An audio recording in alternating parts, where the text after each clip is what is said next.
নমস্কার, চন্দ্রবিতানের পক্ষ থেকে আপনাদের স্বাগত জানাই। আজ আমি একটি বৃষ্টির সন্ধ্যা কবি জয় গোস্বামীর পাঠ করে শোনাচ্ছি।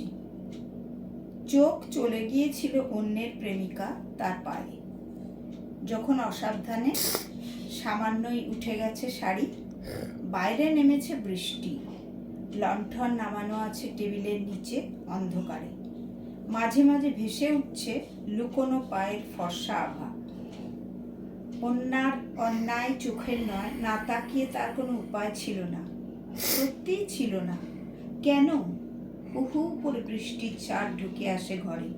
সত্যিই ছিল না। কেন কাঁটা তারে ঝাঁপায় ফুল গাছ? সত্যিই ছিল না। কেন অনধিকারীর সামনে থেকে সমস্ত লুকিয়ে নেয় নকশা কাটা লেশের ঝালক?